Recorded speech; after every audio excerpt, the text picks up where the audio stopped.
ഈശോയ്ക്ക് സ്തുതിയായിരിക്കട്ടെ. കരുണയുടെ അവസാന മണിക്കൂർ 196. പരിശുദ്ധ അമ്മയുടെ ആഹ്വാനം. പ്രിയ മക്കളെ, നിങ്ങളുടെ എല്ലാം അമ്മ എന്ന നിലയിൽ നിന്ന് തിരസ്കരിക്കപ്പെടുന്നതിനെ ഓർത്ത് ഞാൻ അത്യധികം ദുഃഖിക്കുന്നു. അനേകം ആത്മാക്കൾ തങ്ങളുടെ അഹങ്കാരത്തിൽ കർത്താവിന് മുൻപിലുള്ള എൻ്റെ മാധ്യസ്ഥ ശക്തിയെ സ്വീകരിക്കാൻ വിസമ്മതിക്കുകയും അതുവഴി നിത്യനാശത്തിലേക്ക് പോവുകയും ചെയ്യുന്നു. ഞാൻ നിങ്ങളുടെ സ്വർഗീയ മാതാവാണ്.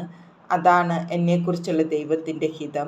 എല്ലാ ദൈവമക്കളോടും എനിക്ക് അമ്മയ്ക്കടുത്ത കടമയുമുണ്ട്. ഞാൻ സംസാരിക്കുന്നത് പരിശുദ്ധാത്മാവിലൂടെയാണ്. ഈ ലോകം ഒരു പുതിയ ആകാശവും പുതിയ ഭൂമിയുമായി രൂപാന്തരപ്പെടാൻ വേണ്ടി അനുതാപത്തിൻ്റെയും രൂപാന്തരീകരണത്തിൻ്റെയും അരൂപിയിൽ എൻ്റെ സ്വരം നിങ്ങളെ വിളിക്കുന്നു. കർത്താവിലേക്ക് തിരിച്ചു വരേണ്ട ആവശ്യകതയിലേക്ക് ആത്മാക്കൾക്ക് പ്രചോദനമേകുന്നവയാണ് എൻ്റെ വാക്കുകൾ. പാപം മൂലം മലിനമായിട്ടുണ്ടാകാമെങ്കിലും എല്ലാ ആത്മാവിലും കർത്താവിനായി ഒരു വിശുദ്ധ സ്ഥലം ഉണ്ടല്ലോ.